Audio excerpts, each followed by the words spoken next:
Why is President Trump not being more robust with Russia? I get that you're criticizing Europe. Why was President Biden not more robust? Because people are trying to find their way through a problem set. You want to suggest somehow that he's been corrupted or he has some connection. No, I'm not suggesting that's what's sitting in the back of your mind. No, and it's a story that CNN told. That's your feeling. That's your strange feeling. No. For 2 years, I lived it. I've never suggested that. I lived it for 2 years. I've never suggested that. I don't think he's corrupted. Yes. Well, you're suggesting why? It can't be a good reason. It must certainly be something venal. I'm not suggesting it's venal. I'm suggesting he's sympathetic to Putin's views on Ukraine. Yeah, fair enough. I don't think that's remotely the case. This episode is sponsored by HP. Now, Rory, I hear that Windows 10 is finally being put out to pasture this year. It is, and something pretty relevant for you, Alastair, given what I've seen of some of your technology. It's going on October the 14th, to be exact. And after that, Microsoft is going to stop supporting some of those old laptops of yours. No updates, no security patches. So if you were still using it, or a business was still using Windows 10, it would be really exposed to cyber threats, for example. It would be like locking the door but leaving the key in the lock. So it's time to move on, and HP are making that refreshingly straightforward. Yes, they are. HP's latest business PCs comes with Windows 11 Pro as standard. They're faster, more secure, built for the AI tools which are already reshaping the way we work. And you don't have to figure out all on your own. HP's business advisors help you pick the right kit, so no baffling jargon, just practical advice. And here's the bonus. Rest is Politics listeners get 10% off business PCs at hp.com using the code TRIP10. Terms apply. So unlock efficiency and innovation. Upgrade to Windows 11 Pro PCs with HP and get 10% discount. Visit hp.com/politics to find out more.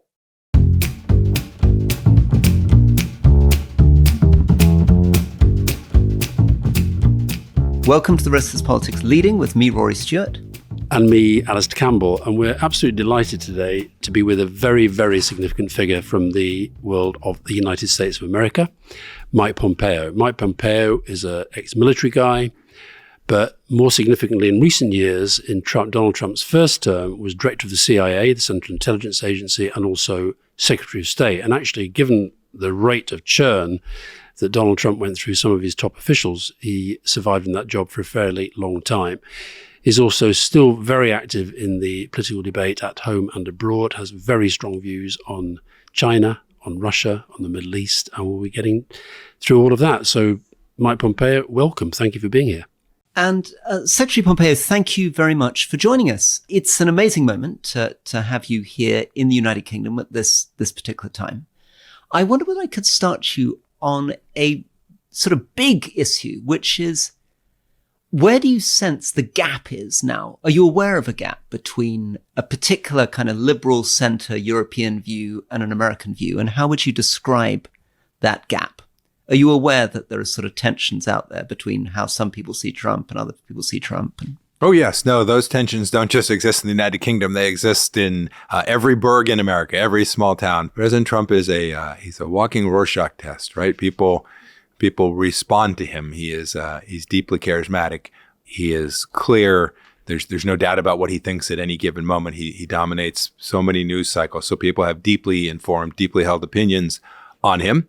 I don't know that it's materially different in one place or the other. My guess is that there would be people on both sides of the Atlantic that would hold very favorable views of President Trump, and separately from that, perhaps his policies, and those who were both disgusted by him and didn't like his policies. Just described as you've worked with him very, very closely as Secretary of State, heading the CIA, really big jobs that really matter. And we have a sense of him, and this is communicated in all sorts of different ways, that not really on top of detail, doesn't really like reading briefings. What's he like to deal with as somebody who's at the top table trying to formulate really complicated policy? Yeah, I spent so much time with him. As the CIA director, he wanted the director to brief him. That was unusual. It's usually a more junior person in the organization, but he wanted me to be at those briefings. So when I became Secretary of State, I had the enormous advantage of spending hours and hours and hours with him. He was a fantastic boss. I could go in and tell him, here's what I think. He'd respond. Sometimes he would agree with me. Sometimes I'd present him a set of options and he'd pick one. Sometimes he would disagree with me. He got 270 electoral votes. I got 0. He reminded me of that from time to time. But he was absolutely right about that. And we would go execute his vision of American foreign policy as best I was able to go execute. But he gave me the space to go do that. When I was the CIA director, he gave us all the resources that we needed to go execute our mission. He gave us enormous space to go build and build and build, to do good intelligence collection and conduct operations. And I think we got a pretty good net effective outcome, but the world can judge for itself if that was true. But from my perspective, as someone who was a leader on the national security team, as part of a team in that organization, we had a lovely 4 years. Secretary, one of the things that's making us very anxious in Europe is the sense, if we quote Ursula von der Leyen, that President Trump is, in her words, weaponizing dependency. In other words, since the Second World War, Europe has become very dependent on the United States in many, many different ways, particularly defense spending, NATO, but much else too. And for the first time, we feel that we are now dealing with a US administration which is prepared to use that to extract concessions, to threaten, to ask us to spend more, putting up tariff barriers, etc. And it's very, very destabilizing. Are you aware of what a profound kind of psychological impact this is having on Europe, having had a particular type of relationship with the US since 1945, suddenly having to deal with a very different type of relationship? It seems to me that what did you describe it as? The psychological impact it's having? Is that how you characterized it? Yeah. It seems to me that's a result of failed British and European policies for 25 or 30 years. The dependencies didn't evolve because of something that the United States did. They did it because of failures of political leadership in Europe and in the United Kingdom, right? It was the Europeans in the United Kingdom who decided, we're just not going to spend the money necessary to keep our own people safe. We're just not going to do it. We'd rather go spend money at NHS. We'd rather go spend money on fixing potholes in suburbs of London. And, we'll let the Americans go carry the burden. And by the way, we're going to set up enormous non-tariff barriers. We're not going to let Kansas farmers, state that's near and dear to me back home, we're not going to let them sell wheat into our country because, damn, those Kansans are competitive and actually make really highly productive farms and can deliver wheat to the tables of British citizens at a price that British and European farmers can't. So we're just going to pretend that GMOs are dangerous. We're going to make up some fantasy. And President Trump's saying nonsense. And so I'm untroubled by the fact that President Trump is trying to call out truths that I think are inescapable. You said them yourself, right? You all have underinvested. They're creating dependencies. I think is how you described it. And he's trying to fix that. And, President Obama tried to fix it too. He tried to do it by being nice and smiling and going to fancy cocktail parties. President Trump has a slightly different model. But is part of the issue not that over the years, successive American presidents essentially have given that sense of commitment to Europe? And you can argue that we took it for granted, and I would agree with that. But this kind of shock. But Alastair, sometimes, this, many of us have raised children. Sometimes it takes a moment. Right? Sometimes it takes a shock. It takes a disruption, a dislocation to actually get someone to not just go, yeah, that's a good point, but to actually act. And I'll say one last thing. I hope that Europe is actually going to act. They've made these commitments about spending that they're going to make 2, 5, 7 years from now. The natural tendency of the human condition, and certainly of the political condition, is to say, now we're just going to, when the threat from Russia is over, when the Russian aggression is at least brought to a temporary cessation, because I don't think Vladimir Putin will fundamentally I don't think it ends in that way. But when it's brought to cessation, do the Europeans go, let's just go back and over to you, America. I was a young soldier. I served on the East German border when I was a young soldier. And I did from time to time wander into a wonderful little bar in Bayreuth, Germany, and ask why the German kid was sitting there and I was out in the cold all weekend. Right? We were unable to convince Europe to take the necessity for its own security seriously by many modalities that many presidents had tried, and now we're making progress, and I'm happy about that. Yeah. So Secretary, just 2 quick markers on that. There's much more to it than that, though, too. The attempts by President Trump to push to acquire Greenland from Denmark against the express wishes of the democratically elected government in Denmark. Vice President visiting Greenland when the Danish government had said he wasn't welcome. The Vice President coming out deliberately flirting with a far-right group, the AfD, during the German election in a way that no US president or US administration in history has done, to start openly flirting with an opposition party during an election. US administrations didn't even do that in developing countries, let alone with Western European allies. This is not just about... British leaders have for decades met with parties out of power. We met with parties out of power. What we did not do. Yes, and some of that some of which I thought were far left, and some of which you may well have thought were far right. It's okay. The point was not meeting with the parties. The point was promoting it. The point was that you had Elon Musk out there saying, vote AfD. AfD are going to win. We all met, right? That's what American diplomats always did. The difference was making it clear that the support was going behind the far-right parties. That's what was unparalleled in American foreign policy. From one person, from a single individual. U.S. government policy was still our partners. The people meeting at the Pentagon, the people meeting at the State Department were the duly elected leaders of each of these European nations, as best I can tell. And properly so. And you don't understand why that threw people backwards, why Greenland disturbed people? You don't understand why any of this stuff is disturbing. No, I understand. No, I perfectly understand. But do you support it? Do I support what? Do you? What is it? What is it? Everybody wants to focus. You all want to focus on the noise. You want to focus on the sound and the fury. Noise. You want to focus on the noise. Focus on the policies. Here's what I'd predict. I would predict that the U.S. relationships with the countries that are Arctic nations will be deeper, stronger, and better, and that the West will be more strongly capable of defending itself against Russian and Chinese threats in the Arctic 3.5 years from now than it was when President Biden left office. That's the output that we should all be looking for. You all want to talk about modalities and hurt feelings, right? That's by the way, that's a very left notion. That's fine. You want to talk about emotions and all the.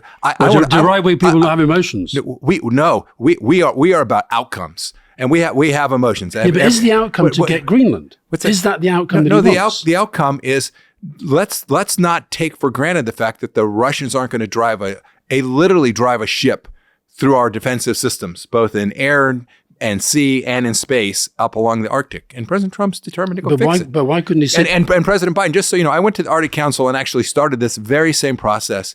And I spoke about security up there. And you would have literally thought I was the skunk at the garden party. Because what did they want to talk about? What for multiple Arctic councils, what was the sole topic that was permissible?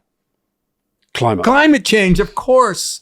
It's quite a big deal. But let's be realistic about the risks that are sitting there. And it was taboo. One couldn't discuss these things. And we brought them to the fore. So it's actually the one thing that I'm a little surprised by in your prediction is this idea that somehow what's happening is a massive strengthening of the Western alliance against Russia. It doesn't really feel like that. It doesn't feel as though you talk about feelings. Again, you're talking about feelings. Please, let's do data. Talking about deterrence. It's actually deterrence is about perception. But feelings aren't deterrence. No. It is about perception. It's about perception, but it's not about feelings. Deterrence is about perception. So if we look logically at what's happened over the last 7 months from the perspective of Vladimir Putin, does he feel that NATO is stronger today, that the US commitment to NATO is stronger than it was, that the US commitment to Ukraine is stronger than it was, that US is following through on its sanctions against Russia? Or does he feel they're rolling out the red carpet in Alaska, the sanctions never arrive? Have you forgotten under which president he invaded Europe? Joe Biden. Okay. But have you forgotten which one, which president did he, of the last three presidents of America, Putin invaded Europe under two of them. One of them he did not. Go ahead, take your pick. Which one was it? We know it's a rhetorical you want question. to talk about feelings. No, you I talk, don't. You want to talk about feelings and emotion. I want to talk about real power. He did not invade Europe on President Trump's watch in the first term. He didn't. You can dispute it. You could say we were lucky. You could say the good Lord was smiling. No, stop. Stop with feelings. Stop with emotion. Stop saying, oh, it just my feelings are hurt, right? He didn't. And so if you ask me why did Vladimir Putin not accept that he should be deterred under Barack Obama? It's because Barack Obama wasn't going to do a damn thing and didn't when he took a fifth of Ukraine. And then he perceived that Joe Biden wouldn't do a damn thing. And Joe Biden, in fact, didn't do a damn thing. But now, you tried to contrast that. You said the last 7 months, how does Vladimir Putin feel? And I would tell you, for 2.5 years, he felt like he could roll through the West, and he did. Okay, right now, Donald Trump Yes. it talks about putting sanctions which never get delivered. He talks about sorting out a war in 24 hours. And it may be a figure of speech, as you said when we were talking earlier. Sure. He talks in a very different way. Right. Where I agree with Rory, it's hard to assess that Vladimir Putin is not sitting there thinking, I've got these guys where I want them. Would you not agree with that? I don't know exactly what he's thinking. I will say this. I too, were I in charge, I would have done far more than President Biden did, and I would do more than the Trump administration is doing today as well. On sanctions. So, by the way, I would be demanding Europe do far more than it's doing. I would tell them, that's great, you're going to spend 5% in 2037. I'll be dead. I want you to just spend 5% next year. I can't do that in my budget process. I don't care about your budget process. Go do it. The time is on top of us. Instead, everybody just says, well, placate, he'll be gone, he'll be off the global stage. And so, no, I think we should be doing more. I think we should be doing deep strikes into Russia. President Trump doesn't want to do that. Most of the European leaders don't want to do that either. We should get serious about sanctions. Germany and France should stop buying Russian crude oil, right? They are fueling the capacity, the war machine for Vladimir Putin. So I hope we'll collectively get serious about this. And the 300 billion that's locked up here. And how did you feel about on the day that the drones were coming in from Russia and Belarus, that they lifted sanctions on the Belarus? Yeah, that was a mistake. Airline? Whether it's the day or not, we shouldn't have lifted sanctions on Belarus. They're part and parcel of the problem set. I think that was a strategic mistake. Why is President Trump not being more robust with Russia? I get that you're criticizing Europe. Why was President Biden not more robust? Because people are trying to find their way through a problem set. You want to suggest somehow that he's been corrupted or he has some connection. No, I'm not suggesting that's what's sitting in the back of your mind. No, and it's a story that CNN told. That's your feeling. That's your strange feeling. No. For 2 years, I lived it. I've never suggested that. I lived it for 2 years. I've never suggested that. I don't think he's corrupted. Yes. Well, you're suggesting why? It can't be a good reason. It must certainly be something venal. I'm not suggesting it's venal. I'm suggesting he's sympathetic to Putin's views on Ukraine. Yeah, fair enough. I don't think that's remotely the case. You don't think he is? What's the reason why he's not doing the things that you think he should do? I think for some of the same reason President Biden chose not to do that. That is, there is this worry about escalation. And so they don't want to go do the things that I described that seem simple when you're out of office. But someone's going to say, sir, if we do that, if we actually take those strikes you're describing, there'll be something that'll happen that'll be bad. And I'm not suggesting that it couldn't be right, that the escalation ladder could be controlled or uncontrollable in ways that we don't expect. But it seems to me it's the time to go identify that and take that on full throttle. And I wish all of us who are supporting, not Ukraine, right? We're supporting Ukraine, but we're supporting this idea that the West has to win these conflicts against authoritarian aggressors like Putin. I wish that we would all be more aggressive on military and diplomatic fronts and economic sanctions, to your point earlier. I wish we would all be doing that. Can we leave Russia, Ukraine, and go to the Middle East and what's going on there now? And again, another conflict that feels like it's in an even worse position than it was even a few months ago. And I just wonder whether you can see any way out of this that doesn't involve the absolute total destruction of Gaza and an end to any possibility of a two-state solution. First of all, there's no possibility of a two-state solution. You think that's gone? It's gone. And do you think it's always gone? Do you think we just talked the talk and it wasn't realistic? Yeah, I do think I think it's been unrealistic. As long as you have terrorists governing those spaces, that real estate and those people, you can't have a state, at least a state as we would understand the normality of a state, right? Imagine an army in Judea and Samaria. I mean, it's not in the offing. You could have certain indicia of statehood. Frankly, in some ways, they've had that in the West Bank for a while. But yeah, I think we're now a long ways away from that. So where do we go? I would challenge your predicate. You said it's worse now than it was 3 months ago or 6 months ago. Yeah. I think the decimation of the Iranian regime over the course of the last couple months actually. No, I guess I'm talking on the ground in Gaza. I think this is all part of a 3,000-year struggle to isolate Gaza from the greater struggles in the Middle East. I think I don't think it remotely begins to address the set of issues that are underlying the conflict that sits there today. So here we are. Am I right in saying, again, in terms of, I mean, this is not, clearly we come from different political positions, so that this, we're not trying to. This isn't about politics for me. No, but unless I'm wrong, my sense is that if I were to talk to you about what we see on the BBC in relation to the suffering in Gaza, you would tend to be very sympathetic towards the Israeli side. You would tend to say we're with Israel regardless of what we do, and to suggest that criticism of Israel is anti-Semitic. Is that correct? Absolutely not. Okay. Explain your position then on that, because that's certainly the impression that I've got. Yeah. Well, one is completely free to criticize Israeli policies without remotely touching on being anti-Semitic. I'm sure I've criticized Israeli policies from time to time. Is there any aspect of the way that they've conducted themselves since October the 7th that you think is worthy of criticism? And related to that, we're speaking not long after the United Nations as reporters said that actually Israel's conducting an act of genocide. Yeah. Well, I've not had a chance to read the UN report. I will read it. I look forward to reading it. I have very low confidence that UN is remotely neutral with respect to conducting an analysis of what's actually taken place there, because they begin from the wrong spot in the same way that the BBC begins at the wrong spot. I remember watching something, I don't know, a couple of weeks back. I was in my hotel room and they come on the air and the first thing they say is, the Israelis occupying Gaza, right? It begins from the predicate that forgets that, no, it turns out that the 2,000 Israelis that were killed on October 7th were actually attacked into what everyone would recognize as Israel proper. So they start at the wrong starting point, right? In my view. But you can't do historical context in every single bulletin, can you? They don't do it in any of them. I haven't observed it. You send me the clip when we're off the air. I look forward to seeing it. It's going to take you a while, but I'll be patient. The reality is no. I think what the Israelis are doing is not only appropriate but necessary, right? It is necessary for nations to protect themselves from those that are trying to kill them.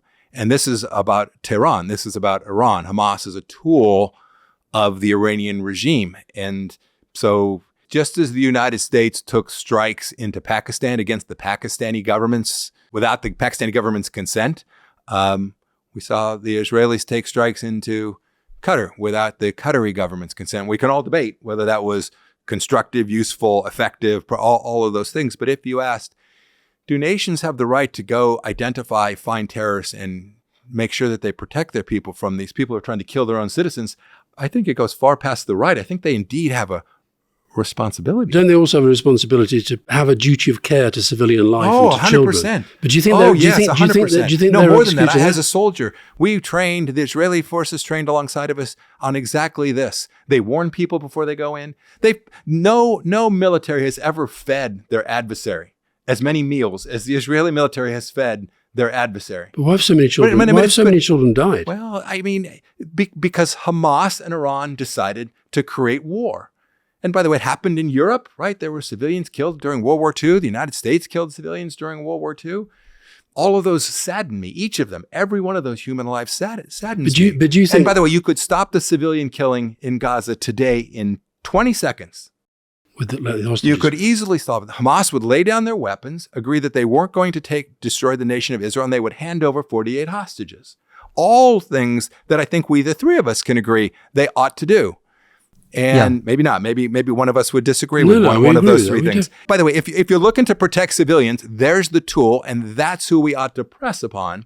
If we're going to save the lives of innocents in many places, that's true in Ukraine today as well, we should be pressing on Vladimir Putin to stop the killing of innocents in Ukraine, innocent civilians in Ukraine, and we should be pressing on Iran to stop it in Gaza. And do you think Donald Trump is pressing Putin enough with all the levers at his disposal? I've already said we should all be doing more. Secretary, I would be interested. You said we could debate. Why don't we debate whether it was effective and necessary to attack Qatar in that way? Tell us. Mm-hmm. Oh, goodness. I don't know the answer yet. I think sometimes these things can't be decided until history has had a little bit of chance to go do the analysis. I think it put on notice those terrorists in suits that there's no safe place for you to be. It will make it more difficult for them to continue to coordinate their terror campaigns. I couldn't tell you the net assessment of how effective that effort was. One thing that relates directly to your own work, you were very proud of the Abraham Accords and getting UAE and Israel together. Mm-hmm. The first result of this strike was immediate condemnation from UAE. Mohammed bin Zayed flying immediately to Doha to embrace the emir, a joint statement from Arab states attacking what they saw as the illegal and unprovoked actions of Israel. That doesn't seem to me to have been a great foreign policy success, and I can't quite see what Israel thinks they achieved by doing this, if you just look at it in cold terms. Could be. The sweep of history runs deep. You're sounding like a politician now, Secretary. No. I'm sounding like a statesman who actually gives a damn about peace and prosperity in the Middle East, and actually who was pretty effective at building it out, as opposed to Secretary Kerry, who created chaos, and President Obama, who withdrew and created ISIS, and we were forced to clean it up. No, that's not political. That is about the brutality and hard-nosed foreign policy that does the task of protecting the United States of America. And so let me come back to this issue. I don't think there is a doubt in my mind that the leadership in the Gulf is thrilled with what Israel has done to diminish Iranian capacity. I think those Gulf Arab leaders all know that the risk to them doesn't emanate from the Jewish state. It emanates from Tehran. Indeed, Tehran today is hosting Al-Qaeda's leadership in Tehran. People seldom talk about this, but Al-Qaeda today has its global headquarters sitting in Tehran. I think the Gulf Arab states fully get the proposition for how security and prosperity will be built out in the region, and it runs through Tehran, and a fundamental change in the nature of the regime there. Presumably you're not very content with the fact that possibly the United Kingdom, France, Canada, Australia are going to go to UNGA and recognize a Palestinian state. You seem to be saying this. May I ask you a question? Yeah. Who's going to sign the other signature block on that agreement? I don't know. But I'm they're curious. Voting. They're voting. I understand. But it'd have to be a government of I'm the curious. Palestinian I'm always people. curious. They say we're going to recognize the Palestinian state, and that means usually there's a leader. Well, it can't. And that leader is duly authorized Mabit. by its citizenry through some mechanism, a monarchy. And I'm fascinated to see who you all would suggest the proper counterparty should be. With whom should it be that we have the signing ceremony? I'm guessing right now it'd be Mahmoud Abbas, and that would be he's PNG, and he can't go to the United States, and he can't go to UNGA. But I guess you think we should invite him there? I don't see why not. Yeah, sure. I really don't see why not. I don't think it should be up to you, really. I think it should be up to the UN. It's not up to me. If you're hosting the UN in New York, the United States government should not be making those decisions. Otherwise, you don't get to host the UN. It's all yours. Knock yourself out. You take it on. You won't, because it's expensive and time consuming, and security is a hot mess. So you won't. You'll say, no, over to you, America. You all do this. Geneva might go for it. No. You won't. Let's just be clear. Abu Maslen is a terrorist. He has the blood of countless Israelis on his hands. By the way, countless Israeli Arabs, and as well as Israeli Jews and Christians. You invite him to the UN. Knock yourself out. No, but okay. My suggestion is that if you're saying two-state solution's dead, okay, I'm saying that if the Palestinian people are to get any sort of territory, any sort of land, any sort of future for themselves, they have to keep, and their supporters have to keep alive, the possibility of a Palestinian state. Otherwise, where do they go? What do they do? How does this end? No, I want them to be successful. But where?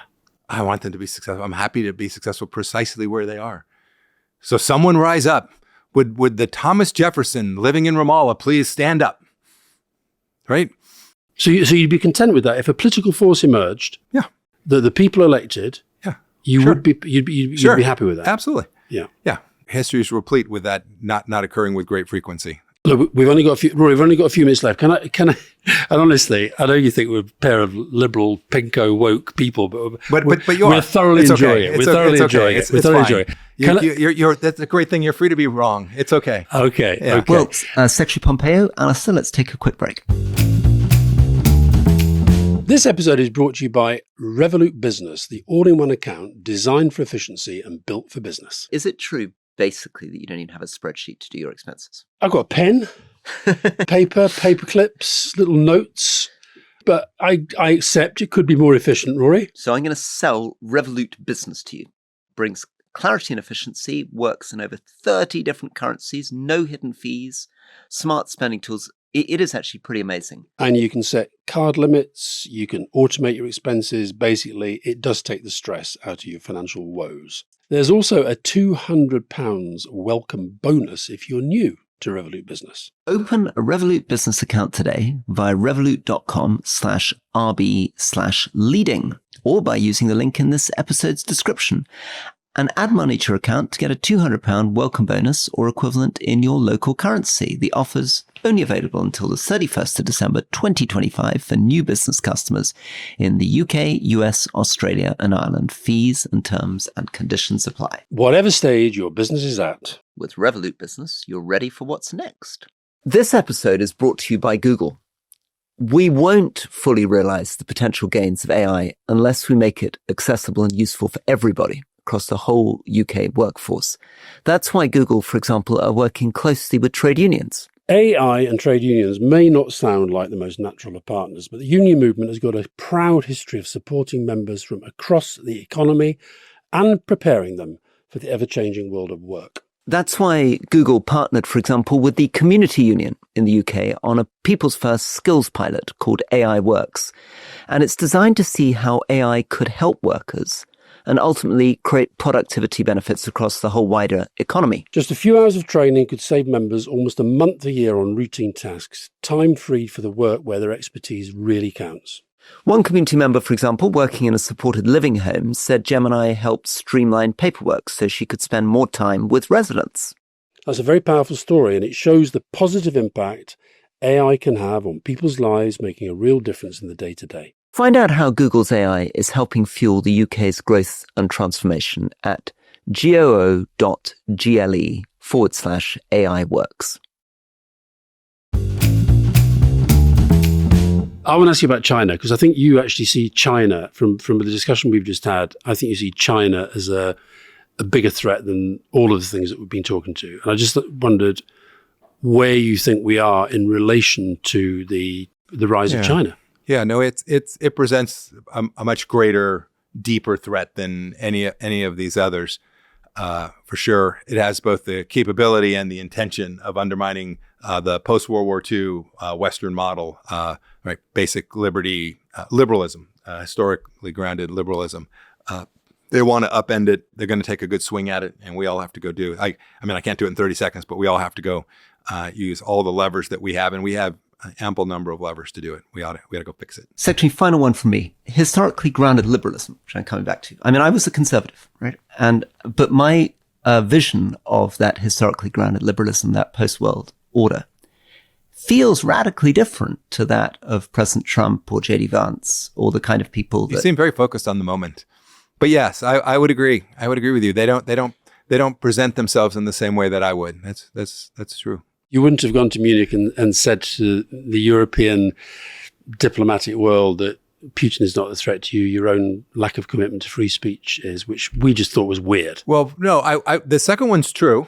In what way? Your absence of commitment to free speech is definitely detrimental. In what way? To you. Oh, no. Free speech matters everywhere. Where are we not committed to free speech? We don't have enough time. No, but I just think it's a myth. But the predicate, I would not have said. Putin is also an enormous risk to the Western order. There's no doubt about that. It pales compared to the Chinese Communist Party. I'm fascinated, but why so many American Republicans seem to think that Britain and Europe are not committed to free speech. I don't get it. Okay, we can say anything. Great. Good. You can say anything to us now. That sounds great. I have too. I know. So what's the issue? Yeah, I appreciate that. You wanted to talk about China. I'd much rather spend my time let's talk about China. We can agree there's no free speech in China. Yeah. We can agree that. Yeah. Okay. So, and you said that we should pull all the levers. What are the levers that we should be pulling? They're mostly economic, but they also stem from like basic things like we shouldn't let Chinese students become PhD quantum mechanics on the backs of American universities. We should protect intellectual property that they have stolen for so long. We should find their espionage rings in our countries. You all are about to let 200 Chinese diplomats come occupy a new embassy. That's nuts, absolutely nuts. There won't be a single diplomat amongst them. They will all be elements of the Chinese national security apparatus as narrowly understood. We should build out an economic system that demands that the Chinese Communist Party comply with it. You're a big fan of climate change. How about asking them not to build coal-fired power plants? You seem to put a lot of pressure on us not to do that. I'm a big fan of dealing with climate change. The Chinese Communist Party just face-planted all of Europe with the Paris Climate Accords. It literally did. You all said, no, we're going to suffer. We're going to make our citizens suffer. And China, you go knock yourself out, grow your economy, and we'll see you in 20 years. I mean, just an absurd agreement. Forget its objective to reduce total carbon output. One can agree or disagree about the urgency of that. But you didn't do it. Like the agreement fundamentally failed at its primary stated objective and instead let the worst actor in the world on climate, the Chinese Communist Party, ollie oxen free, and then you all just decided to come to America and beat the tar out of us. It's really Obama-esque. So fair enough. Are you a drill baby drill guy? I'm not about drill baby drill. I want affordable energy for the least amongst us so we can feed the next billion people. And you are not going to feed the next billion people with sunshine and wind. You're just not. China then. Where's the consistency? All you say about China, I hear it. So one would expect permanent 50% tariffs against China, instead of which we have 50% tariffs against India, tariffs going in against American allies like Vietnam, South Korea, Japan. What's going on there? So yeah, I'm not a big fan of global tariff regimes. Tariffs should be used for targeted purposes, objectives that are different than just saying, hey, we're going to use those as a tax collection or a U.S. revenue generation device. I don't think that makes economic sense for the world or for global trade, or most importantly for the United States of America. I don't know that you need 50% tariffs on China, but on high-end technology projects, we should do far more than put 50% tariffs on. We should have export bans on those tools. And U.S. policy is still not all exactly where Mike Pompeo would like it to be. It hasn't been for the last 25 years. I had this debate with Dr. Kissinger, which is always a dangerous thing. He's infinitely smarter than me. On China, he's just wrong. Well, listen, it's been a great... We've had 2 very long sessions together now. I've enjoyed both of them. Thank you very much for your time. Thank you very much. Thank you. Thank you, Secretary. Have a great day. You bet. Bye-bye. So long. You have a wonderful day, too. Thank you. Long. Bye-bye. Well, Rory, I don't know about you, but I thoroughly enjoyed that. I'd actually just had an hour with him at an event that we were doing together where he does like to say, knock yourself out on it. And he does like to sort of push back very, very hard. But what do you make of it? I thought he said a lot of interesting things. Yeah. I mean, I think that he gets to do these he was, editor of the Harvard Law Review, went to Harvard Law School, very nimble lawyer. And therefore he's got these particular tricks. So when it suits him, he can convince, say, we're a bunch of woolly liberals who are not facing reality. And when it suits him, if you ask him a direct question, he will say, well, you've got to see it in the grand historical sweep of things, and I'm not ready to make things. Or he answers with a question. Let me ask you, who you're going to sign with? What are you going to do? Who was it that led to the invasion of Ukraine? I did, though, think that it's important for the audience to understand that when I was saying, for example, that he basically thinks Israel right or wrong, and he's not interested in any form of criticism of Israel. That is very much what I've heard from him directly when I've spoken to him one-on-one, and I was a bit surprised to hear him try to deny that. He's on the record saying, for example, just to give you a little bit of a quote from a podcast that he did recently, Mahmoud Abbas is a known terrorist.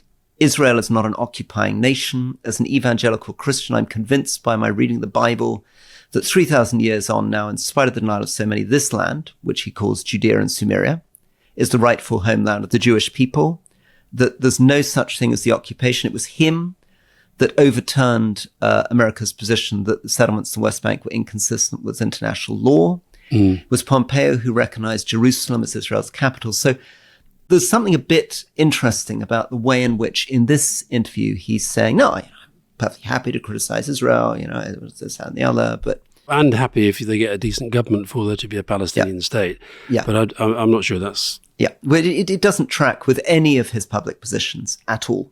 And in fact, his position, to me privately, but also publicly, I'm not breaking any confidences here, is Israel can do whatever it wants, and the US should always support it. No, how did you feel, Rory, about this thing that he kept coming back to, that, you kept going on about what you feel, and, we're too interested in how people feel, and what he's really interested in is data and big concepts, and also how he continues to, it strikes me, he criticizes him on certain specific issues, like lifting sanctions on Belarus or whatever it might be, but generally still supportive of Donald Trump, even though Donald Trump took away security detail and said he didn't want anybody who worked for Pompeo in the first term to work for him in the second term. Well, it's no secret that Mike Pompeo is a potential candidate to be the next president of the United States. He thought about running this time, which is one of the reasons Trump's so angry with him. He's almost certainly going to put his hat in the ring next time. So he is calibrating all the time. He knows the Republican Party is a Trump party, it's a MAGA party, so he cannot ever say anything that sounds like he's openly attacking Trump, but at the same time, he comes from a very different Republican tradition. He comes from the anti-Russia, international alliances, free trade Republican tradition. So, he is horrified by tariffs. He's horrified by Trump going weak on Putin. And he can't say it because he was cut out of the administration because, the MAGA crowd, the America First crowd, see Pompeo as a warmonger. So he's trying to tread this very difficult balance between being able to be the Republican that he always was and getting the Trump supporters for his presidential run. Yeah. He's lost an awful lot of weight. Is that related? Is that a Robert Jenrick style leadership tactic? I mean, I noticed you were very impressed by him and by his thing. So he has said publicly that it's all to do with his working out and his new diet. If he was here today, he would be turning around and say, let me ask you a question to you, Alastair. Did you lose weight through going to the gym? That's what he would say. Listen, let me be more serious on the feelings point, which obviously wound me up a bit. I think this is a bigger issue with listening to Republicans and Americans at the moment. They genuinely cannot understand why Europe is thrown off balance. Many Europeans feel that all the fundamental principles of the post-war order are now weakened and shattered. We are very unsure about American commitment to NATO. We're very unsure about American commitment to defending Ukraine against Russia. We're very uncertain whether actually America really sees us as our allies and whether that it's actually prepared to treat its allies better than it treats its enemies with tariffs or anything. We don't feel we can rely on the US. And they don't seem to see this. They seem to want to say, it's a long time coming, about time you put your socks up. It's the parents telling the kids to, start paying their own pocket money. But, we all know that we're a happy family and we all love each other and we're going to be stronger in 3 years' time. I think they're missing something. What do you think? Well, it was very interesting. In the event I did earlier with them, I did one of my show of hands with the audience. And I did that thing that I did in Singapore, asking which was the greater threat to global stability, China or the United States. And the United States was ahead in what was a kind of international audience, but very European. Yeah. So he looked at it and I said, does that surprise you? Shock you? And he said, no, not at all, because they all watch the BBC and CNN. That was his sort of way of doing it. I think he was slightly surprised. I think you're right that particularly, just had the Trump state visit and all that. So there's a sense that Britain and America is still sort of hanging together. I think Americans do underestimate the extent to which people in Europe sort of feel completely discombobulated by Trump and can't really understand when they hear somebody like him. He's clearly a very intelligent guy, incredibly experienced, had all sorts of sort of strings to his bow through his life. But essentially he's saying, look, you guys are wrong. He actually said at the end, didn't he? He said, believe in free speech and you're allowed to be wrong. He didn't say you're allowed to say what you think, you're allowed to be wrong. And here's the other thing. I genuinely don't get what they're on about with this free speech thing. I just don't get it. The answer is that they feel that people like Tommy Robinson are being imprisoned and that the AfD in Germany is being chased by the constitutional courts. But Tommy Robinson was in prison for committing a crime. And the American perception is that you're not allowed to make far-right comments or be a far-right party. And that's, if you're J.D. Vance, you support those parties. Why can't they recognise that the organs of the British state, including the security services and the police, helped Tommy Robinson to organise a huge protest because that's part of our democratic belief in free speech? They look at us thinking we can't understand what they're thinking. And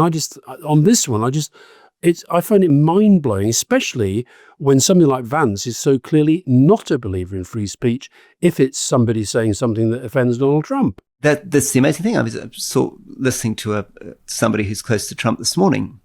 Justin Webb tried to make this point to him. He said, what are you talking about? Pam Bondi has just said that all these horrible Democratic people making comments that are in favor of the left should be shut down and they shouldn't be allowed to say that stuff and it's hate speech and it's inciting violence. Justin Webb said, well, do you understand now the concept of hate speech? And of course, no, they don't. The guy doesn't understand at all. He just says, no, that's completely different. Of course, people from the left making offensive comments need to be shut down and they need to be stopped from saying this stuff. and people from the far right should be allowed to say it. It's really interesting. And remember that Mike Pompeo, what's, I think, unsettling for us is you're absolutely right. He was did really well at West Point as a military officer, edited the Harvard Law Review, set up a successful company, this, that, and the other. But he's also a guy who says, he makes calls with the Bible in front of him. He believes in the rapture, which is a very strange, non-theological, evangelical American thing. He's got these deep views on Judea and Sumeria. He is skeptical, to put it mildly, about climate change. Yeah, he was funded by the Koch brothers. I didn't want to get into that because I know that would have been, well, who funded you? He thinks we basically don't have free speech in Europe. I mean, all this stuff is central to his worldview and to most of the Republican Party. I mean, that even someone like him, who's presented to us as not being Trump Republican, but a more old-fashioned Republican because he believes in free trade and believes that Russia's the enemy, holds so many of the basic MAGA beliefs, which are radically different to mainstream European opinion. Do you think he is presidential material? I think he rates himself. Which is important. And the Trump family think that he's a significant enough threat for it to be worth Trump excluding him, bad-mouthing him, calling him a warmonger. So, and there will be quite a lot of people on the American right who think that he'll be more acceptable president than Trump, that he might share quite a lot of Trump's kind of cultural worldviews, but that he wouldn't go, as he said, to the Munich Security Conference and deliberately poke and infuriate people. So, yeah, I think there could be quite a lot of support behind Mike Pompeo, but I don't think he's going to be able to hold the MAGA conspiracy theory right. Tucker Carlson is not a fan, to put it mildly. Alastair, just to end, let me turn it round on you and ask you, do you think that he's presidential material? I think if I had to put my life on it, I'd say no. I think he's impressive, but there are quite a lot of impressive American politicians. I thought it was interesting over in the room with this audience and so forth. I didn't sense that they felt there was something coming at them that was kind of really special. I thought there were moments of it. Listen, it's very hard for us to make a judgment because, of course, Trump became president when people like you and I thought, well, this can't happen. I'll tell you what I did feel in him was a kind of iron. I felt there was a temper there in quite a good way. I felt there was stuff in there. He's a guy he's got conviction and he's got passion and all that. So I actually think, this is going to sound really trivial and really stupid, right? I actually think he's lost too much weight. He's quite tall. He's almost as tall as I am. I think he could do with a bit more kind of beef on him. I know it's a really trivial point. But he had more heft when he looked like Tony Soprano. He had more of a kind of presence, didn't he? Yeah. Anyway, yeah. Look, I think I can see why he thinks he might be a runner, but I think it's going to be very, very hard to become the nominee in the current Republican Party unless you're full over. And he's clearly not full over. I actually felt he was most comfortable to some extent when he wasn't doing the kind of, you guys are just a pair of pinkos and you don't understand that Trump's a great force for the world. I actually thought when he was more reflective, he was better. Anyway, I enjoyed it. I enjoyed meeting him. I enjoyed spending a bit of time with him. Great. Thank you, Alastair, very much for doing that. Lovely to see you. See you soon. Bye-bye. See you soon. Bye.